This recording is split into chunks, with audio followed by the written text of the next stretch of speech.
ugly, ugly, ugly, ugly. Oh my goodness, man. Something is wrong with Texas, bro. This was the team they were supposed to light the hell up, and they struggled mightily on the road.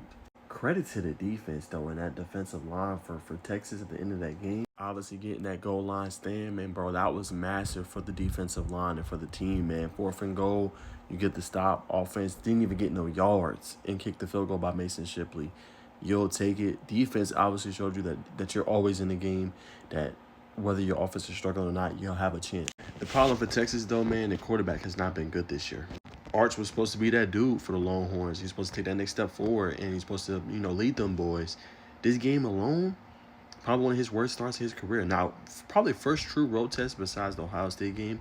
12 for 27, 132 passing yards, 3 sacks, -3 rushing yards. Arch just flat out was not good. And it's not just Arch, though. It's a combination of multiple things. The offensive line is mediocre. It's not that good. Arch is not really standing out, to be honest with you.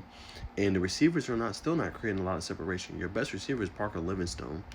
Ryan Wingo looks like a guy, I don't know, a little bit dejected. The play calling isn't the best as well. That's led to some struggles. You still have a kind of a non-existent running game. Travion Wiseman was supposed to be the guy to take the step forward for you.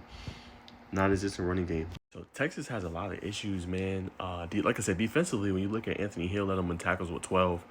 Michael Taft had 10. Those two guys are NFL caliber guys, I think, in my humble opinion. And the defense as a whole is pretty good. You got a true star freshman in Grayson Littleton as well in the slot that plays really good. But overall, man, just the offense has not been good this year. They're definitely going to have to do some things. Might lose a couple players in the portal with how much struggles it has been. But like I said, this felt more like a loss. But in the day, man, a win is a win. And like I said, you got to credit that defense for stepping up big. But you look at the stat line, it's crazy. I mean, you look at this stat line and you're like, how in the hell did Texas win this game? Kentucky had 26 first downs to just 8 on the game. On the game for Texas, right? They were better in third downs. They had more total yards. They had more passing yards, 258 to 132, right? They had more rushing yards, 137 to 47, nearly over 100 yards more than what Texas had, 90 yards to be exact. They completely dominated them in this game in time of possession, 39-23 to 20-37. Like, there was no way in hell that Kentucky should have lost this game. But like I said, you credit the defense, you credit for being opportunistic and making the stands when they needed to, man. But they was on the field a lot, and the offense is sputtering, man. They definitely got to figure it out, and they got more big games coming. I still think they can go on the road and beat Georgia. They haven't shown that, but it's time for this team to take a step forward. And it's time for them to improve and be better, man. But this ain't no national championship winning team right now, as presently constructed.